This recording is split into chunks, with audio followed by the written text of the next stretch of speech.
Hello student, welcome back to my YouTube channel Arihant lecturer. प्यारे बच्चों, आज की इस वीडियो में हम सीखेंगे कि बोर्ड एग्जाम में कॉपी लिखना कैसे है। बोर्ड एग्जाम की कॉपी कैसे लिखे। आपकी तैयारी चाहे जैसी हो, चाहे जितनी अच्छी हो, अगर आपको बोर्ड एग्जाम में कॉपी लिखने का तरीका, क्वेश्चन के आंसर लिखने का तरीका नहीं पता है तो आप कभी भी 100 में 100 नंबर नहीं ला सकते हो। आज के इस वीडियो में हम सीखेंगे कि बोर्ड एग्जाम में आपको कॉपी कैसे लिखना। ये ट्रिक से लिखोगे और एक गलती नहीं करोगे तो 100 में 100 नंबर आपको 100% मिलेगा।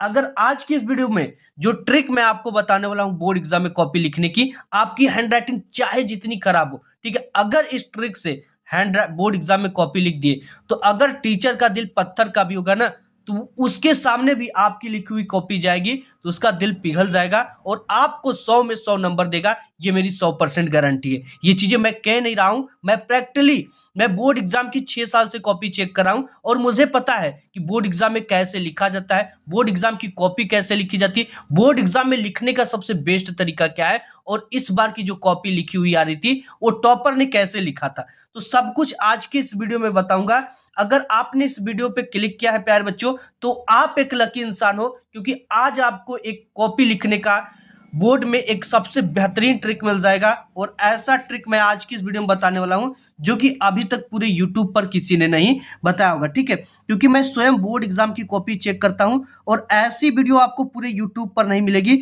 इसलिए मैं कहूंगा कि अगर आपने इस वीडियो पे क्लिक किया है तो आप एक लकी इंसान हो। आज की इस वीडियो में प्यारे बच्चों सीखेंगे the new best method of the board, यानी बोर्ड एग्जाम की सबसे बेहतरीन मेथड, जिससे अगर देखो एक हैक स्किल होता है बोर्ड एग्जाम में कॉपी लिखने का। आपने बोर्ड एग्जाम की कॉपी में क्या लिखा है ये कम मैटर करता है, लेकिन आपने बोर्ड एग्जाम की कॉपी कैसे लिखा है ये सबसे ज्यादा मैटर करता है। और यही नहीं, मैं बोर्ड एग्जाम की जब कॉपी चेक करता हूं तो हमारी विचारधारा अलग है, बाकी एग्जामिनर की विचारधारा अलग है। इसलिए मैं जब खाली हम लोग बैठते हैं तो सभी एग्जामिनर से यही बात करते हैं कि आपने बोर्ड एग्जाम की कॉपी में क्या देखा, आपने क्या देखा और आपने क्या देखकर नंबर को काटा, या आपने क्या देखकर सबसे ज्यादा खुश हुए। तो वो जो चीजें बताते हैं वो एक ही चीज बताते हैं। हमने कहा कि क्या हैंड राइटिंग मैटर करती है क्या बोर्ड में, कि आपने हैंड राइटिंग पे भी नंबर काटा क्या, तो उन्होंने बताया कि हमने हैंड राइटिंग पे नंबर नहीं काटा। तो हमने यही क्वेश्चन कर दिया आपके लिए कि भाई बोर्ड एग्जाम में जो नंबर कटते वो कहाँ पे कटते, तो वो एक ही चीज बताया और उस चीज को मैं आज की इस वीडियो में आपको बताने वाला हूँ, ठीक है। देखो, उन्होंने कहा कि हैंड राइटिंग अगर पढ़ने योग्य है तो उस पर नंबर नहीं कटेगा, तो फिर मैंने यही पूछा कि आखिर नंबर कटते कहाँ पे है बच्चों के। तो वही चीज आज की इस वीडियो में देखेंगे, जो उन्होंने बताया वो एक ही चीज बताया और आज की इस वीडियो में उस चीज को देखेंगे। सबसे पहले कि बोर्ड परीक्षा में आपको कॉपी को कैसे लिखना है। ऐसे लिखो आपको 100% मार्क्स मिलेंगे, यानी आपके एक भी नंबर नहीं कट सकते, मेरी 100% गारंटी है। और टॉपर भी ऐसे ही लिखते हैं जैसे वो टॉपर बन जाते हैं। और आज की इस वीडियो को देख लिया तो आपका टॉपर में नाम आ जाएगा। सबसे पहले तो हम आज की इस वीडियो में यही सीखेंगे कि बोर्ड परीक्षा में कॉपी कैसे लिखना है, और जो ट्रिक बताऊंगा ऐसे लिख कर आओगे तो आपको 100% मार्क्स मिलेगा और टॉपर भी ऐसे लिखते हैं। एंड दूसरा है कि अगर आपकी हैंड राइटिंग, ठीक है, हैंड राइटिंग खराब है तो बोर्ड परीक्षा में कॉपी को कैसे लिखना है कि आपको पूरा का पूरा नंबर मिले, यानी एक भी नंबर नहीं कट सकते चाहे आपकी हैंडराइटिंग जितनी भी खराब हो। आज की इस वीडियो में वो ट्रिक हम देखने वाले। इसके साथ ही साथ देखेंगे कि कॉपी को आपको कैसे लिखना प्रारंभ करना है, क्योंकि first impression is last impression. जिसे देखकर एग्जामिनर और टीचर हो खुश हो जाए और पूरे नंबरों की बरसात कर दे, यानी आपको 100 में 100 नंबर दे दे, आपके एक भी नंबर ना कटे। एंड इसके साथ ही साथ आज की इस वीडियो में कि आपको बोर्ड के पेपर में, ठीक है, सबसे ज्यादा बच्चों का यही सवाल रहता है कि किस पेन का हमें यूज करना है, यानी किस पेन का प्रयोग करना है ताकि राइटिंग स्मूथ बैठे, देखने में अच्छा लगे और उस पर पूरा का पूरा नंबर मिले। और क्वेश्चन पेपर में कोई भी प्रश्न नहीं आता तो उसका उत्तर कैसे लिखे। अगर आपकी क्वेश्चन पेपर का एक भी क्वेश्चन नहीं छोड़ना है, अगर जो क्वेश्चन नहीं आता है उसके उत्तर कैसे लिखना, आज की इस वीडियो में हम सीखेंगे। एंड इसके साथ ही साथ देखो, अगर क्वेश्चन पेपर 70 मार्क्स जो मार्क्स का होता है या 100 मार्क्स का होता है, ठीक है, क्वेश्चन पेपर जो होता है 70 मार्क्स का होता है या 100 मार्क्स का होता है, ठीक है। तो इसमें अगर एक टॉपर स्टूडेंट लिखता है तो उसका 70 में 70 नंबर आता है, ठीक है, 70 में 70 नंबर आता है, और 100 नंबर का क्वेश्चन पेपर तो उसका 100 में 100 नंबर आता है। ठीक है, वहीं अगर एक सामान्य स्टूडेंट लिखता है, इसके जो नंबर आएंगे वो 70 में सिर्फ और सिर्फ कितने आएंगे, 40 से 45 नंबर से ज्यादा नहीं आ पाते। आप भी कहोगे, देख लेना कि सर मैं 70 नंबर का क्वेश्चन पेपर करके आया हूं, लेकिन जब रिजल्ट आता है तो 45 नंबर 50 नंबर से ज्यादा नहीं मिलता है। क्यों नंबर कट जाते हैं, किस लिए काट लिए जाते हैं? अगर आज की इस वीडियो को आपने देख लिया तो आपके कभी भी एक भी नंबर नहीं कट सकते, और ये जान पाओगे कि ये नंबर कहां पे कटा है। और देखो, ये टॉपर लिखा था 70 में 70 मिला, लेकिन एक सामान्य स्टूडेंट लिखता है तो उसे 70 में 40 नंबर 45 नंबर से ज्यादा नहीं मिल पाता। लेकिन इन दोनों छात्रों के नंबर अलग अलग क्यों है, कभी आपने विचार किया? अगर इस वीडियो को देख लेते तो आप भी इस श्रेणी में आ जाओगे। एंड इसके बाद भी दो और सबसे इंपॉर्टेंट चीजें हैं। ठीक है, इस चीज को मैं आपको अंत में बता दूंगा, सबसे पहले बीच बीच में कहीं भी बताऊंगा। सबसे पहले यहाँ पे हमने 2026 बोर्ड एग्जाम हिंदी का पेपर ले रखा है। ठीक है, इसी के सहायता से हम पूरे कॉपी को लिखेंगे। इसको एक तरफ रखते हैं। एंड यहाँ पे हमने ले रखा है OMR सीट, जो कि आपको कैसे भरना है, भरने का सबसे बेस्ट तरीका बताऊंगा। एंड इसके साथ ही साथ यहाँ पे हमने ये ले रखा है बोर्ड एग्जाम की कॉपी। और एक चीज मैं आपको बता दूं, अगर आप क्लास 10th में हो या 12th में हो, ठीक है, अगर आप प्यारे बच्चों 10th में हो या 12th में हो, तो ये वीडियो आपके लिए सबसे ज्यादा इंपॉर्टेंट है। ठीक है, इस वीडियो को मिस मत करना। आज की इस वीडियो को मिस कर लेते हो तो आपकी कभी जिंदगी में एक भी नंबर नहीं कर सकते हैं। सबसे पहले तो आपको बोर्ड एग्जाम में कुछ चीजें को लेकर जाना पड़ेगा। ठीक है, जैसे यहाँ पे हमने ले रखा है, एक आपको हाइलाइटर का यूज करना है, इसको टॉपर यूज करते हुए आ रहे हैं। कहाँ पे और कैसे यूज करना है इसका उपयोग हम आपको बताएंगे। और यहाँ पे एक स्केच है, आप इसका उपयोग कर सकते हो कि नहीं बोर्ड एग्जाम में, इसका भी मैं बताऊंगा। एंड यहाँ पे आपको 2 ठो ब्लू पेन लेना है बोर्ड एग्जाम में आंसर को लिखने के लिए, और 2 ठो ब्लैक पेन लेना है आपको प्रश्नोत्तर संख्या डालने में और हेडिंग को डालने में। ठीक है, और एक आध पेन एक्स्ट्रा आप ले सकते हो। और एग्जाम में 30 सेमी का स्केल आपको लेकर जाना है। ठीक है, क्योंकि ये जो कॉपी होती है 18 सेमी की होती है। 30 सेमी का स्केल अगर आप एक बार लगाओगे तो 18 सेमी खिंचा जाएगा। अगर 15 सेमी की रहेगी तो 2 बार स्केल लगाना पड़ेगा, जिससे स्केल की नीचे की लाइन जो होती है वो टेढ़ी होने की संभावना रहती है। और एक चीज बोर्ड एग्जाम की कॉपी लिखने से पहले मैं क्लियर कर दूं कि जो 10th या 12th में बोर्ड एग्जाम की कॉपी लिखने का प्रोसेस होता है वो बिल्कुल सेम होता है, और उनकी कॉपी भी सेम आती है। जैसे मैं आपको यहाँ पे बताऊं, ये देखो हाई स्कूल बोर्ड परीक्षा की कॉपी है। ठीक है, और इंटरमीडिएट की कॉपी भी हमारे पास, उसको भी मैं आपको दिखाता हूं। ठीक है, यहाँ पे हमारे पास एक इंटरमीडिएट की कॉपी है। अब देखो, ये इंटरमीडिएट की है और ये हाई स्कूल बोर्ड परीक्षा की। इन दोनों में सिर्फ एक अंतर होता है, क्योंकि यहाँ पे इंटरमीडिएट लिखा होता है और हाई स्कूल में हाई स्कूल परीक्षा लिखा होता है। ठीक है, बाकी कोई भी अंतर नहीं होता। आप यहां से यहां तक देख लो और यहां से यहां तक आप देख लो। तो किसी एक कॉपी को हम भर लेते हैं। ठीक है, इसको भरने के लिए आपको ब्लैक एंड ब्लू दोनों तरह के पेन का यूज कर सकते हो। तो सबसे पहले यहां पे आप देखोगे तो ये सब चीजें केंद्र व्यवस्थापक की मोहर, केंद्र की मोहर यहां पे रहेगी, हाई स्कूल बोर्ड परीक्षा। और यहां पे दे रखा कि परीक्षार्थी उत्तर पुस्तिका के किसी भी भाग में अपना नाम ना लिखे, और परीक्षार्थी सभी प्रविष्टियां शुद्ध एवं स्पष्ट रूप से स्वयं भरे।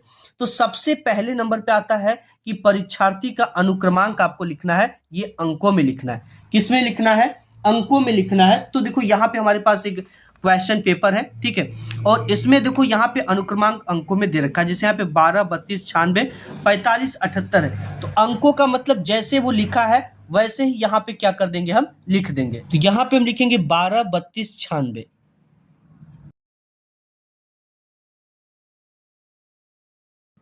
अब यहां पर आपको अपने 10 अंक के रोल नंबर को अच्छी तरीके से लिखकर प्रैक्टिस कर याद कर लेना है।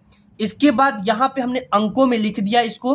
अब इसी चीज को परीक्षार्थी का अनुक्रमांक शब्दों में लिखने के लिए आता है। शब्दों में कैसे लिखना, और एक गलती बच्चे कर देते हैं, उस गलती को आपको नहीं करना।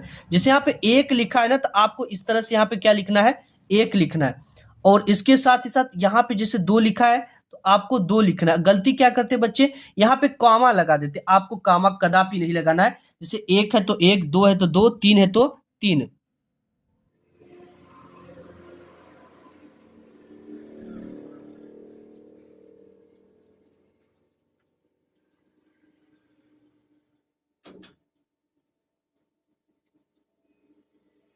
तो यहां पर देखिए हमने लिख दिया, 1 था तो 1, 2 था तो 2, 3 था तो 3, ठीक है, 2 फिर था तो 2, 9 था तो 9, इस तरह से पूरा आपको इस तरह से लिखना है, ठीक है? और इसके बीच में कभी भी आपको कॉमा नहीं लगाना है। एंड इसके बाद जो तीसरी नंबर की सारणी आती है यहाँ पे, ये देता है कि विषय एवं प्रश्न पत्र तथा संकेतांक आपको इसमें भरना है। देखिए जो हमारा विषय है वो क्या है?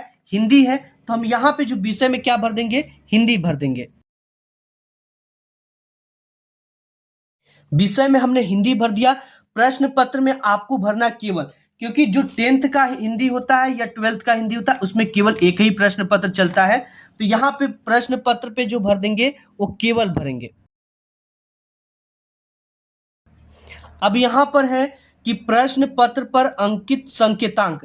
संकेतांक क्या है? देखिए यहाँ पे हमने जो पेपर लिया है ये, इसमें संकेतांक है 801 DH, ठीक है? यहीं पर सिंपल ये बॉक्स देता प्रश्न पत्र पर अंकित संकेतांक 801 DH, ब्रैकेट में आपको इस तरह से भर देना है। अब इसके बाद यहाँ पर आता है परीक्षा का दिन, ठीक है? तो जो हमारा परीक्षा स्टार्ट है वो बुधवार से स्टार्ट है, तो यहाँ पे हम भर देंगे बुधवार। आपका ये हो गया बुधवार। अब यहाँ पे देता परीक्षा की तिथि एवं पाली, तो हमारी जो परीक्षा चालू है वो 18 फरवरी 2026 से स्टार्ट है, तो इसको हम लिख देंगे 18 फरवरी 2026। अब इसके बाद एक आपको कामा लगाना है, ठीक है? कामा लगाने के बाद यहाँ पे पाली पूछता है। देखो अगर आप हाई स्कूल में है तो आपका प्रथम पाली होगा, अगर आप इंटरमीडिएट में तो आपका द्वितीय पाली होगा। तो यहाँ पे हम हाई स्कूल का भरे, तो यहाँ पे लिख देंगे प्रथम पाली। अब ये हो गया प्रथम पाली। अब इसके बाद आता है केंद्र का नाम, ठीक है? आपका जहां पे सेंटर गया उसी का आपको नाम लिखना है। जैसे यहाँ पे हम एक लिख देते हैं, ठीक है, H,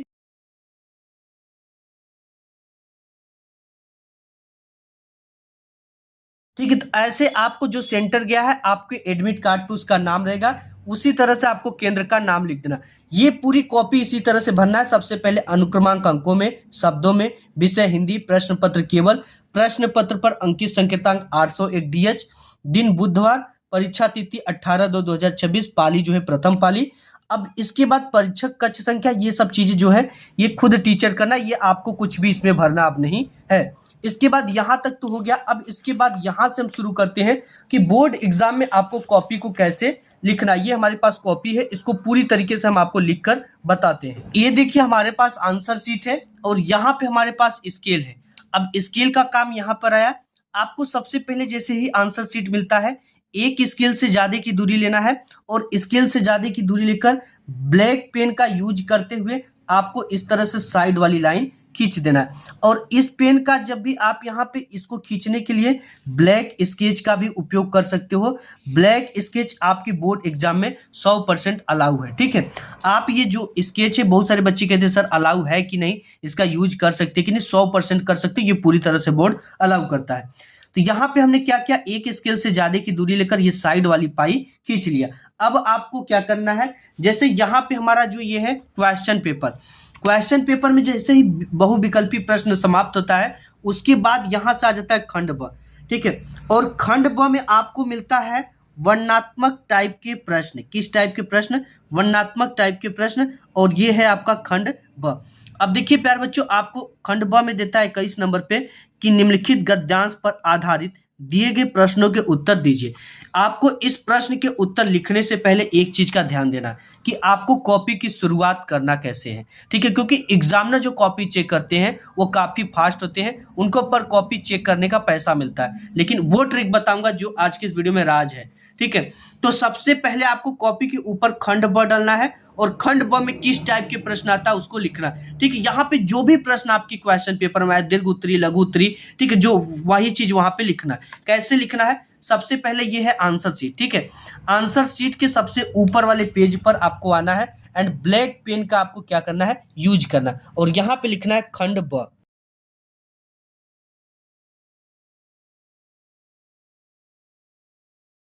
यहाँ पर देखिए हमने लिख दिया खंड ब, स्केल से इसके नीचे डबल पाई खींच देना है। अब देखिए हमने यहाँ पे खंड ब डाला। खंड ब में किस टाइप के प्रश्न है उसको भी आपको यहाँ खंड ब के नीचे डबल पाई इस तरह से खींचना है, एक लाइन छोड़ना है। और खंड ब में वर्णनात्मक प्रश्न, तो यहाँ पे लिखना आपको वर्णनात्मक प्रश्न।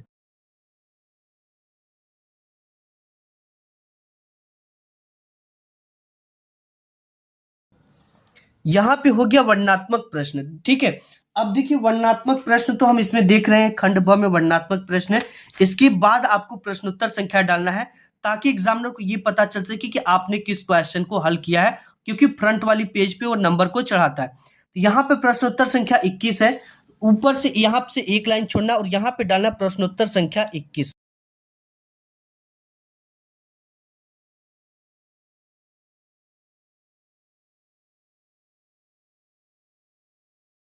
अब यहाँ पे हमने डाल दिया प्रश्नोत्तर संख्या 21। इसके नीचे स्केल से डबल पाई खींच लेना है। अब देखिए हमने यहाँ पे प्रश्नोत्तर संख्या 21 इसके नीचे डबल पाई स्केल से खींच लिया। अब यहाँ पर क्या करना है, ये जो क्वेश्चन आता है, ठीक है, ये दो ठो देता है आपको, एक ये देता है और एक ये देता है। एग्जामिनर को कैसे पता चलेगा कि आपने किस गद्यांश को हल किया है, क्योंकि ये अथवा में देता है। तो देखिए आपको क्या करना है, एक गद्य एक संकेत डालना है एग्जामिनर के लिए। जैसे यहाँ शुरू की यह एक नैतिक, ठीक है, और डैश डैश आवश्यक हो गया। इससे एग्जामिनर को यह पता चलेगा कि बच्चे ने इस गद्यांश को हल किया। तो इसके लिए क्या करना है, एक लाइन छोड़ना है और यहाँ पे लिखना है गद्य। इस तरह से गद्य लिखने के बाद आपको क्या लिखना है, शुरुआत इसके एक से दो अक्षर क्या है, यह एक नैतिक।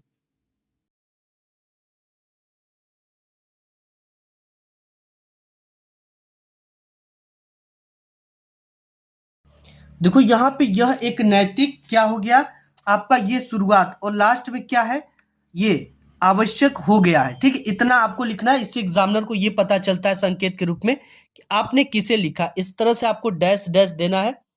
अब इसके बाद लिखना आवश्यक हो गया है।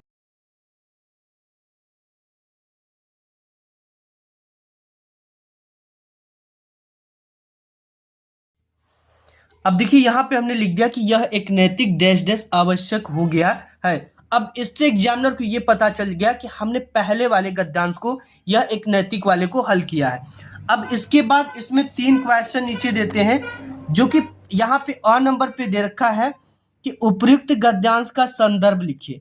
देखो संदर्भ लिखने के लिए 2 नंबर एंड रेखांकित अंश की व्याख्या करने के लिए और एक क्वेश्चन का आंसर देने के लिए 2 नंबर, यानी यहाँ से टोटल 6 नंबर मिलता है, ठीक है। और ये जो खंड ब होता है ये 50 मार्क्स का आता है और इसका आंसर शीट पे लिखना होता है, और यहीं से बच्चे 30 नंबर 35 नंबर इससे ज्यादा नहीं ला पाते। लेकिन आज की इस वीडियो को आप देख लिया तो आपने 50 में 50 नंबर लाओगे, ठीक है। पूरी ट्रिक आज की इस वीडियो में बताने वाला हूं। तो ये चीजें हो गया। अब इसके बाद सबसे पहले नंबर पे क्या दे रखा है, संदर्भ लिखने के लिए।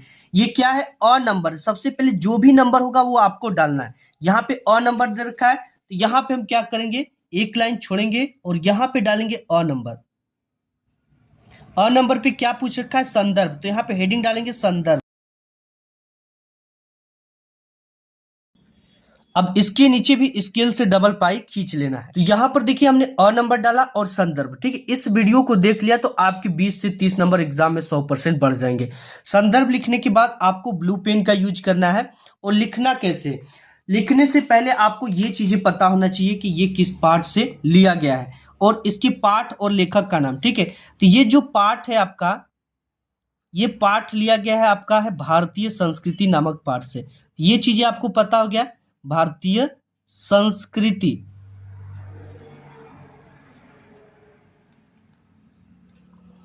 और भारतीय संस्कृति नामक पाठ के जो लेखक है वो भी आपको पता होना चाहिए, तभी तो आप संदर्भ लिख पाओगे। ये लेखक है आपके डॉक्टर राजेंद्र प्रसाद जी। कौन है, डॉक्टर राजेंद्र प्रसाद, ये लेखक है डॉक्टर राजेंद्र प्रसाद। अब आपको संदर्भ लिखना एकदम आसान हो गया। कैसे लिखेंगे, लिखेंगे कि प्रस्तुत गद्यांश हमारी पाठ्य पुस्तक, इतना आपको लिखना है, प्रस्तुत गद्यांश हमारी पाठ्य पुस्तक।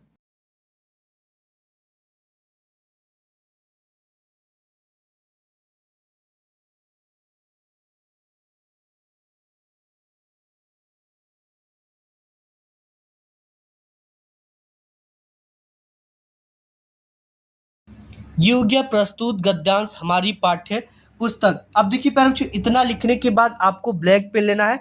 ये पाठ्य पुस्तक हिंदी से लिया गया है, तो हिंदी को जब भी लिखेंगे तो ब्लैक पेन से और इसे इन्वर्टेड कामा में लिखेंगे, इस तरह से जैसे यहाँ पे मैं लिख रहा हूँ। हिंदी के गद्य खंड में संकलित है, इतना लिखना है, हिंदी के गद्य खंड में संकलित।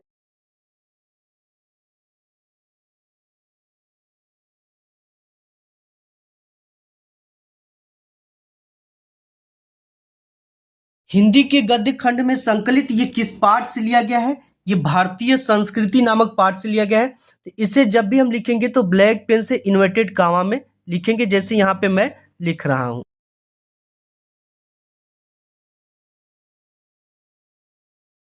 इस तरह से ब्लैक पेन से इन्वर्टेड कामा में भारतीय संस्कृति नामक पाठ से लिया गया है।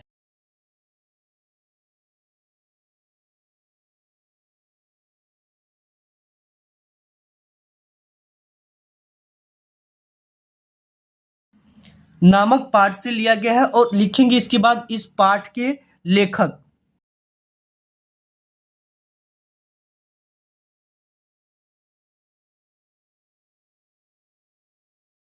इस पाठ के जो लेखक हैं उनको ब्लैक पेन से इन्वर्टेड कामा में लिखेंगे। तो ये है doctor Rajendra Prasad ji.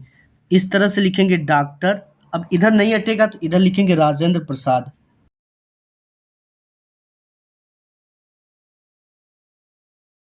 Inverted comma में इस तरह से बंद कर देंगे। इस पाठ के लेखक डॉक्टर राजेंद्र प्रसाद जी हैं। इतना हो गया, ठीक है।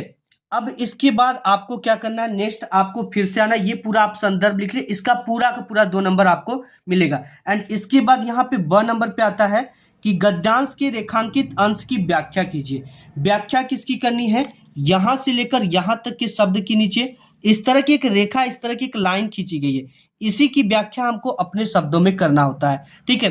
तो जैसे हमने यहाँ पे देखा कि हमने ऐसे ही एक मूर्त रूप को, यानी कि जो नैतिक और आध्यात्मिक स्रोत है, वो हमारे लिए सौभाग्य की बात है। हमने एक ऐसे ही मूर्त रूप को अपने बीच चलते फिरते हंसते रोते देखा, जिसने हमें अमृत यानी पुरानी एक आजीवन, ठीक है, एक जिंदगी देने वाली अमृत की याद दिलाकर हमारी सूख चुकी हड्डियों में नई जान डालने का कार्य किया। ऐसे थोड़ी थोड़ी चीजों को अपने से बनाकर लिखा जाता है, ठीक है।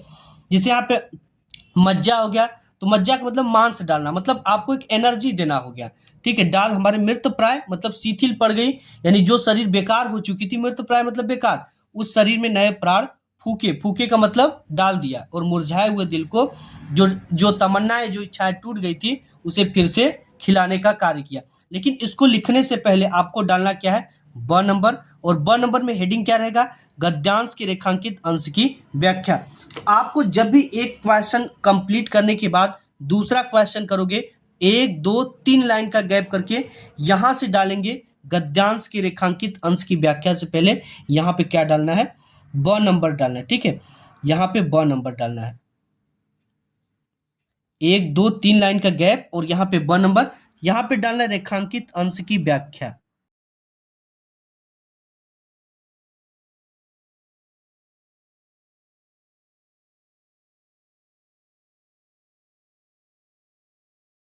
यहाँ पे हो गया गद्यांश के रेखांकित, ठीक है, केवल रेखांकित अंश की व्याख्या।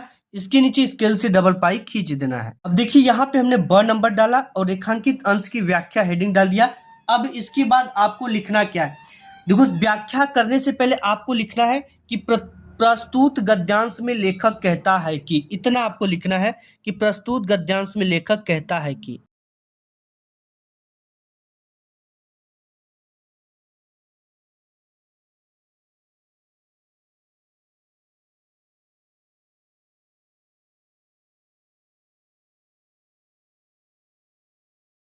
अब देखिए इतना लिख दिया हमने कि प्रस्तुत गद्यांश में लेखक कहता है कि, अब की के बाद इसकी, अब देखिए लिखने के बाद अब हमको क्या लिखना है कि हमारे देश में प्राचीन काल से ही नैतिक और आध्यात्मिक स्रोत जो है प्रवाहित प्रवाहित होता आया है, ठीक है। इतना लिखने के बाद आपको पूरा रेखांकित अंश की व्याख्या जैसे लिखा है कि हमने एक ऐसे मूर्त को अपने बीच चलते फिरते हंसते रोते देखा है, थोड़ी थोड़ी बदल कर, ठीक है। तो हम लिखेंगे कि हमारे देश में जो प्राचीन काल से,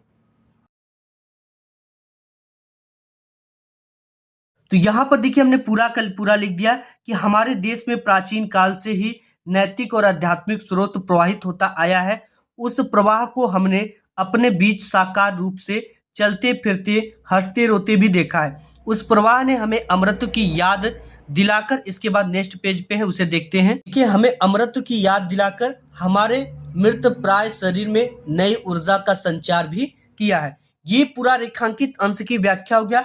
अब इसके नीचे एक क्वेश्चन दे देता है कि मानव मात्र के लिए अत्यंत आवश्यक क्या हो गया है। तो यहाँ पे आप देखोगे कि सत्य और अहिंसा आज जो है वो मानव मात्र के लिए आवश्यक हो गया। एक क्वेश्चन देता है, इसका आंसर आपको इसी में से मिल जाता है।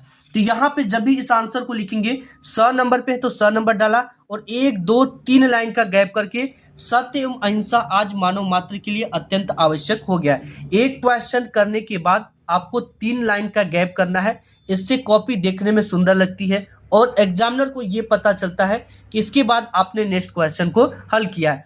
अब देखिए, अगर यहाँ से हम अब इसके बाद 21 तो खत्म हो गया, 22 करेंगे तो 1 2 3 लाइन का गैप कर और यहाँ से क्या डालेंगे, यहाँ से हम प्रश्नोत्तर संख्या 22 डालेंगे। इस चीज का आपको ध्यान देना।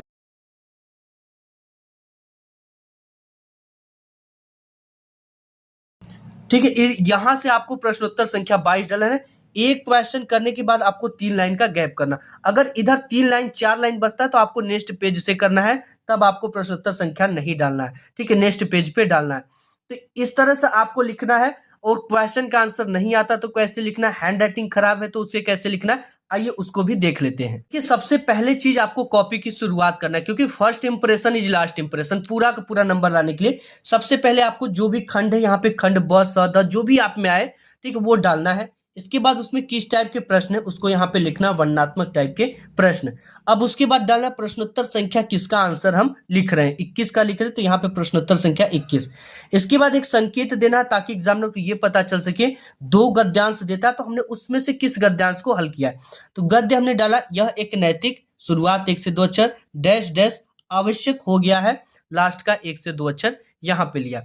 इसके बाद पहले नंबर पे संदर्भ लिखने के लिए था तो हमने अ नंबर डाला, और नंबर पहला दूसरा तीसरा जो भी आता है ये चीजें यहाँ पे आपको डालना है। संदर्भ डाला हेडिंग ब्लैक पेन से और इसके नीचे डबल पाई खींच दिया। ठीक है, अब इसके बाद क्या लिखा हमने कि प्रस्तुत गद्यांश हमारी पाठ्य पुस्तक हिंदी के गद्य खंड में संकलित भारतीय संस्कृति नामक पाठ से लिया गया है और इस पाठ के जो लेखक हैं वो डॉक्टर राजेंद्र प्रसाद जी हैं। अब देखो यहाँ पे हिंदी को ब्लैक पेन से इन्वर्टेड कॉमा में, भारतीय संस्कृति को ब्लैक पेन से इन्वर्टेड कॉमा में एंड डॉक्टर राजेंद्र प्रसाद को ब्लैक पेन से इन्वर्टेड कॉमा में लिखा गया है। ऐसे आपको भी लिखना है। ठीक है, इसके बाद यहाँ पे एक क्वेश्चन करने के बाद 3 लाइन का गैप किया गया, नंबर ब डाला गया और नंबर ब में पूछा गया था रेखांकित अंश की व्याख्या, इसको डाला गया और इसके नीचे स्केल से डबल पाई खींचा गया। इसके बाद आपको लिखना क्या है, सिंपली कि प्रस्तुत गद्यांश में लेखक कहता है कि, इसके बाद रेखांकित अंश की पूरी व्याख्या ऐसे लिखना है। अब एक चीज मैं आपको बता दूं कि बोर्ड एग्जाम में अगर आपको कोई भी प्रश्न नहीं आता तो उसके उत्तर कैसे लिखना है। देखो, सबसे पहले तो आपको खंड ब इसी तरह से डालना है, वर्णनात्मक प्रश्न भी डालना है, प्रश्नोत्तर संख्या भी डालना है, जिस गद्य को करने की कोशिश कर रहे हो उस गद्य का ये आपको डालना है। ठीक है, इसके बाद और नंबर डालना है, और नंबर में पहला संदर्भ पूछा है तो संदर्भ इस तरह से हेडिंग डालना है जैसे मैं यहाँ पे डाला हूँ। अब एक चीज कि ये तो आपको याद करना पड़ेगा कि प्रस्तुत गद्यांश हमारी पाठ्य पुस्तक हिंदी के गद्य खंड में संकलित। अब आपको शीर्षक नहीं पता है और पाठ का नाम नहीं पता है। ठीक है, पाठ का नाम और लेखक नहीं पता, तब उस स्थिति में इस जो शीर्षक को हमने ब्लैक पेन से लिखा है, आपको ब्लू पेन से पहले दूसरे पाठ का नाम लिख देना है। ये हो गया, नामक पाठ से लिया गया है और इस पाठ के लेखक, पहले या दूसरे पाठ के लेखक का नाम लिख देना है। ठीक, इसमें लेखक होता है और पद्यांश में जो होता है वो कवि होता है। तो इस पाठ के जो लेखक है उनका नाम आपको ब्लैक, जब नहीं पता है तो आपको ब्लू पेन से लिखना है। ठीक है, फिर इसके बाद पूरी पैटर्न सेम रहेगी क्योंकि आपने ऐसा स्टार्ट किया है कॉपी की, कोई एग्जामिनर ये नहीं समझ पाएगा कि आपने गलत लिखा है। अगर पढ़ भी लेता है तो भी 2 नंबर का है तो 1 नंबर तो मिलेगा आपको, 100% मिलेगा। इसके बाद रेखांकित अंश की व्याख्या नहीं आता तो क्या करना है, ब नंबर डालना है, रेखांकित अंश की व्याख्या इस तरह से हेडिंग रहेगी। और इसके बाद प्रस्तुत गद्यांश में लेखक कहता है कि, इतना आपको लिखना है। ठीक है, अगर अब इसके बाद नहीं आता है तो जिन शब्दों के नीचे रेखा खींचा गया वहां से लेकर यहां अंत तक आपको पूरा का पूरा क्या कर देना है, उतार देना है। आपको पूरा का पूरा 2 नंबर मिल जाएगा क्योंकि देखो टीचर काफी फास्ट होते हैं, ये चीजें देखेंगे कि प्रस्तुत गद्यांश में लेखक कहता है कि, इतना से वो अंदाज ही नहीं लगा पाएंगे कि आपने गलत लिखा है, या आपको पूरा का पूरा नंबर मिल जाएगा। ठीक है, और नेक्स्ट बात करते हैं कि बोर्ड एग्जाम में हैंड राइटिंग खराब है तो आपको कैसे इसके आंसर को लिखना है। तो प्यारे बच्चों, इस तरह से आपको बोर्ड एग्जाम में कॉपी लिखना प्रारंभ करना है जैसे हमने यहाँ पे बताया। अब इसके बाद बात करते हैं कि अगर आपकी हैंड राइटिंग खराब है तो बोर्ड परीक्षा में आपको कॉपी कैसे लिखना है कि पूरा का पूरा नंबर मिले, आपका एक भी नंबर ना कटे। इसके लिए आपको एक ट्रिक लगाना है, ठीक है। ट्रिक क्या है? सबसे पहले ये कॉपी आप देख रहे हो, ये कॉपी में हमने यहाँ पे लिखा है प्रस्तुत और यहाँ पे लिखा है गद्यांश, ठीक है। इन दोनों शब्दों के बीच की जो दूरी है, इन दोनों के बीच में जो गैप है, वो आपकी पेन की मोटाई इतनी होनी चाहिए। पेन की जो मोटाई होती इतना होगी तो आपके शब्द, आपकी राइटिंग खराब भी होगी तो देखने में काफी सुंदर लगेगी, साफ सुथरा लगेगी, ठीक है। और इसके साथ ही साथ अगर आप जिस भी एंगल पे लिखते हो, कोई बच्चा टेढ़ा लिखता है, कोई 90 पे लिखता है, कोई 90 से ज्यादा की डिग्री पर लिखता है, तो पूरी कॉपी आपकी उसी डिग्री पे लिखी होनी चाहिए, ठीक है। और एक चीज बहुत सारे बच्चे क्या करते हैं कि बहुत झटके में लिखते हैं और प्रस्तुत गद्यांश लिखे तो इसका केवल स का माथा भरेंगे और पूरा माथा छोड़ देते हैं खाली, उस सिचुएशन में आपके नंबर कट जाएंगे। और ठीक है, और इसके बाद बात कर लेते हैं कि इस तरह से आपको लिखना, और ये जो नीचे की दूरी है ये आपकी पूरी शब्द की बराबर होनी चाहिए, यहां से लेकर यहां तक जो है बराबर होगा तो आपकी कॉपी देखने में काफी सुंदर लगेगी। अब इसके बाद बात करते हैं कि आपको बोर्ड के पेपर में किस पेन का यूज करना है, ठीक है। किस पेन का यूज करना, आपको मैं 3 से 4 पेन सजेस्ट करूंगा जो कि काफी मस्त होते हैं। सबसे पहले एल्कोस का साइन पेन काफी अच्छा है, ठीक है। पेंटोनिक अच्छा है, इसके बाद आपका रेशियो का फाइबर पॉइंट पेन अच्छा है, ठीक है। ये जो पेन है रेशियो का फाइबर पॉइंट पेन, इससे अभी आप लिख सकते हो, ठीक है। आपको देखो जेल पेन का भी आप यूज कर सकते हो, लेकिन ऐसा जेल पेन होना चाहिए जो उस पर कॉपी में ना छपे, ठीक है। तो इस चीज का ध्यान देते हुए आपको लिखना है कि ये काफी पतली भी होती है बोर्ड एग्जाम की। तो आप पेंटोनिक हो गया, एल्कोस हो गया, सेलो हो गया, ठीक है, और आपका रेशियो का फाइबर पॉइंट पेन, इसको भी आप यूज कर सकते हो, ठीक है। और इसके बाद आपको हाइलाइटर का यूज कहाँ करना, इस चीज को भी मैं आपको बताऊंगा, ठीक है। आपको एक चीज, मैं 2 चीजें हमने आपको रोका था कि मैं आपको बाद में बताऊंगा। आपको बोर्ड परीक्षा की कॉपी में, ठीक है, कभी भी गलत चीजें नहीं लिखना है। फॉर एग्जाम्पल, जैसे बहुत सारे बच्चे क्या करते हैं, कुछ नहीं आता तो वो कसमें लिख देते हैं कि सर आपसे मैं कसम खाकर कह रहा हूँ, कसमें खाता हूँ सर कि मुझे कुछ नहीं पता था, मेरे माँ का तबीयत खराब था, मैं पढ़ नहीं पाया था। ये सब चीजें बहाना होती है, ठीक है। ऐसे चीजें लिखोगे तो 100% आप फेल हो जाओगे, एक भी नंबर नहीं मिलेगा।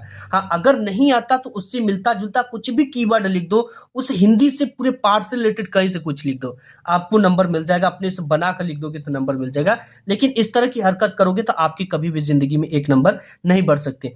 कुछ बच्चे गालियां लिखते हैं उसमें, ठीक है। अभी कुछ दिन पहले कॉपी जो चेक हुई थी, मैं किया तो उसमें बहुत सारी चीजें लिखी हुई थी, गालियां भी लिखी थी, कस्में लिखी थी, और कुछ पत्ते प्रेम पत्र लिखे थे, ठीक है, लव स्टोरी लिखे थे। और धार्मिक चिन्ह का प्रयोग आपको कदापि नहीं करना है। बहुत सारे बच्चे क्या करते हैं, उसमें ओम बना देते हैं। कुछ बच्चे जो होते हैं वो स्वास्तिक का सिंबल इस तरह से बना देते हैं। कुछ बच्चे 786 लिख देते हैं, अल्लाह लिखते हैं, ओम लिखते हैं, भगवान लिखते हैं। ये सब चीजें अगर आप लिखोगे तो ये बोर्ड पूरी तरह से इसे इलीगल मानता है और ये अलाउ नहीं है। बोर्ड चाहे तो आप पे कार्रवाई कर दे, लेकिन ये सब चीजें कभी जिंदगी में आप मत लिखना, ठीक है। इसके साथ ही साथ देखो, बोर्ड परीक्षा को क्या करना है, बोर्ड परीक्षा में सभी प्रश्नों को सीरियल से करने की पूरी कोशिश करना प्यारे बच्चों। ये कहावत है कि जिस कॉपी को चेक करने में जितना समय कम लगता है उस पर उतना ही ज्यादा नंबर मिलता है, ठीक है। इसके मतलब नहीं कि आप सादा कॉपी जमा कर दोगे तो आपको पूरा नंबर मिल जाएगा। आपने सीरियल से किया होगा, टीचर को कॉपी चेक करने में आसानी होगी और वो फ्रंट पे बार बार चढ़ाता है तो वो आपको खुशी से नंबर अच्छा देगा। और आपको सभी प्रश्नों को सीरियल से करने की पूरी कोशिश ताकत लगाकर करनी है।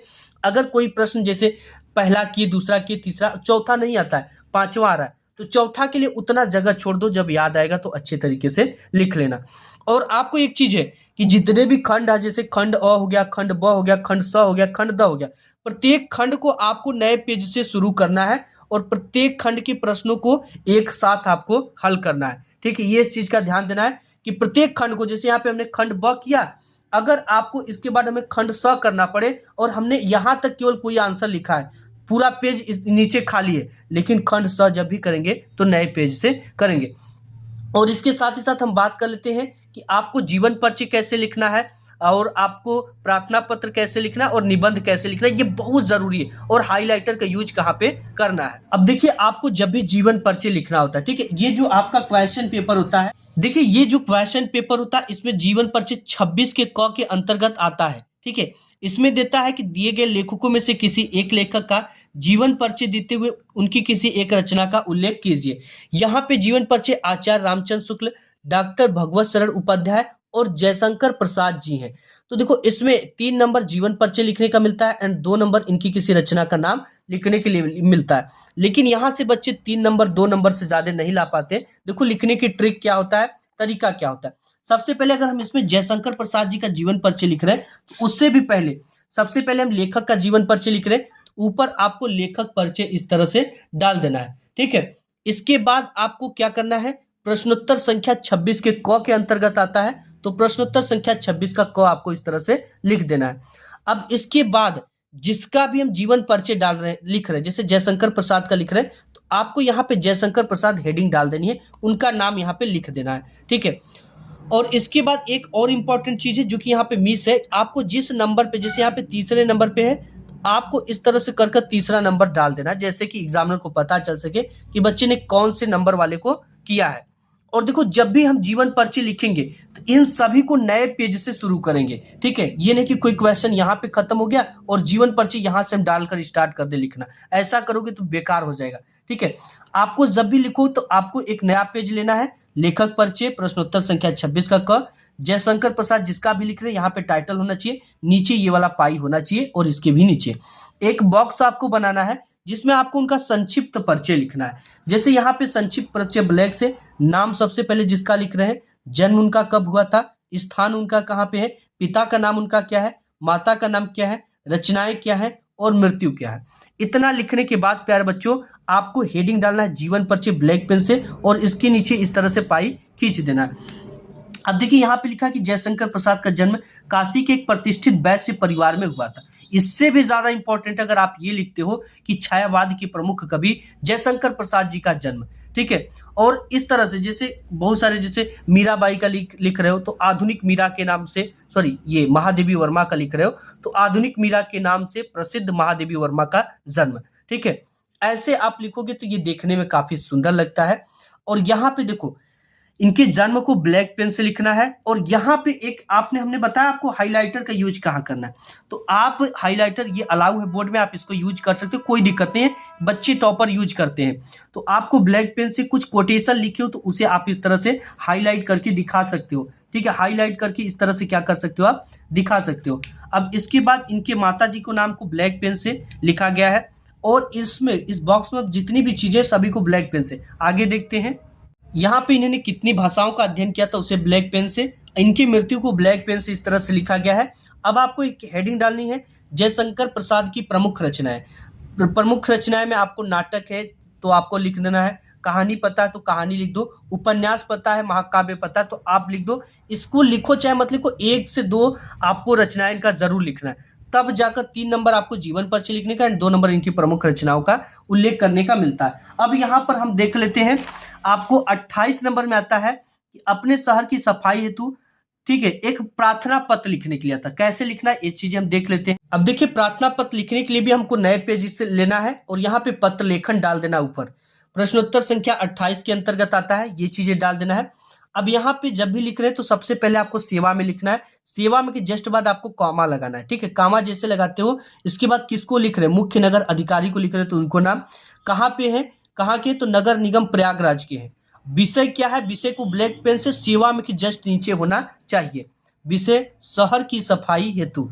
अब यहाँ पे लिखना है महोदय, महोदय ब्लैक पेन से लिखने के बाद कामा लगाना और ये जहां पे कामा खत्म होता है वहीं से आपको निवेदन है कि आजकल प्रयागराज नगर की सड़कें जो है सफाई व्यवस्था संतोषजनक नहीं है, ऐसे लिखना है। अब पूरी बात लिखने के बाद आपको जितना भी आगे की लाइन बचती है उसे छोड़कर कुछ यहाँ से, ठीक है, जैसे यहाँ पे मुख्य नगर के नीचे से, अतः आपसे विनम्र निवेदन है कि इस अव्यवस्था की ओर विशेष ध्यान दें, ये चीजें आपको लिखना है ऐसे, ठीक है। इसके बाद आपको धन्यवाद लिखना है, दिनांक लिखना है और भवदी में आपको नाम नहीं लिखना है, क ख ग घ लिखना है, ठीक है। और आप कहाँ के हो वो उसका नाम लिख देना है, ठीक है। ऐसे आपको लिखना है, 4 नंबर का है तो आपको 4 नंबर मिल जाएंगे। एंड यहाँ पे नेक्स्ट आता है 30 नंबर के अंतर्गत, ये आता है कि निम्नलिखित विषयों में से किसी एक विषय पर निबंध लिखिए, ठीक है। और आपको निबंध कैसे लिखना है, जैसे यहाँ पे है बेरोजगारी की समस्या और समाधान, आतंकवाद की समस्या और समाधान, पर्यावरण प्रदूषण की समस्या और समाधान। तो देखते हैं पर्यावरण प्रदूषण की समस्या और समाधान पे आपको कैसे लिखना है। अब देखिए आपको निबंध लिखने के लिए सबसे पहले निबंध लेखन ऊपर डाल देना और इसको के लिए भी नए पेज आपको लेना है। प्रश्नोत्तर संख्या 30 के अंतर्गत आता है तो इसे लिख देना है। अब आपको किस पे लिख रहे हो, प्रदूषण की समस्या एवं समाधान पे, तो ये पूरी हेडिंग आपको ब्लैक स्केच का आप उपयोग करके इसे डाल सकते हो। एक देखो कोटेशन लिखा गया जो सबसे ज्यादा इंपॉर्टेंट है। आप कोई भी निबंध लिखो उसमें कोटेशन जरूर लिखो। जैसे यहाँ पे कि पर्यावरण है हम सबकी जान, इसलिए करो इसका सम्मान। ये हो गया। आप इसे हाईलाइट से यूज भी कर सकते हो, हाईलाइटर का। इस पे सबसे पहले यहाँ पे देखो डाला क्या गया, रूपरेखा। रूपरेखा में होता है प्रस्तावना, प्रदूषण का अर्थ, वायु प्रदूषण के प्रकार, वायु प्रदूषण, जल प्रदूषण, ध्वनि प्रदूषण, प्रदूषण की समस्या, सुधार के उपाय, लास्ट हेडिंग होती है उपसंहार। इससे ये पता चलता है एग्जामिनर को कि बच्चे ने इतने हेडिंग के अंतर्गत इस पूरे निबंध को कवर किया है। एक एक हेडिंग डालकर आपको इस तरह से लिखना है। जैसे यहाँ पे प्रस्तावना हो गया, नेक्स्ट देखते हैं। तो यहाँ पर देखिए पूरी प्रस्तावना लिखा गया, फिर एक कोटेशन डाल दो अगर आपको पता है तो। प्रदूषण का अर्थ, ठीक है, तो जैसे हम अर्थ लिखते हैं तो उसको ब्लैक पेन से लिखना है और इस तरह से हाईलाइट आपको कर सकते हो, ठीक है। फिर एक कोटेशन आपको पता है तो उसको लिख सकते हो। प्रदूषण की प्रकार जो नेक्स्ट हेडिंग है वो है, तो आप उसको इस तरह से लिख सकते हो। नेक्स्ट देखते हैं। तो देखिए यहाँ पे वायु प्रदूषण, जल प्रदूषण, इस तरह से कुछ चीजों को जो हाईलाइट है उसको ब्लैक पेन से इस तरह से करके लिखा गया है। नेक्स्ट देखते हैं। नेक्स्ट यहाँ पे कुछ चीजें हैं जैसे ध्वनि प्रदूषण, इसको कौन कौन सी चीजें से प्रदूषित हो रहा है उसको ब्लैक पेन से, रासायनिक प्रदूषण, प्रदूषण के प्रकार, ठीक है। नेक्स्ट देखते हैं। नेक्स्ट आपको इस तरह से लिखना और इसकी लास्ट हेडिंग जो होती है वो उपसंहार होती है। आपको इस तरह से उपसंहार लिखना है। तो ये रहा आपको बोर्ड एग्जाम में पूरी कॉपी लिखने का ट्रिक, ठीक है। ऐसे लिख कर आओगे तो मेरी 100% गारंटी है आपकी 20 से 30 नंबर एग्जाम में बढ़ेंगे। वीडियो पसंद आए तो लाइक करना। मिलूंगा एक नेक्स्ट वीडियो में, तब तक के लिए धन्यवाद।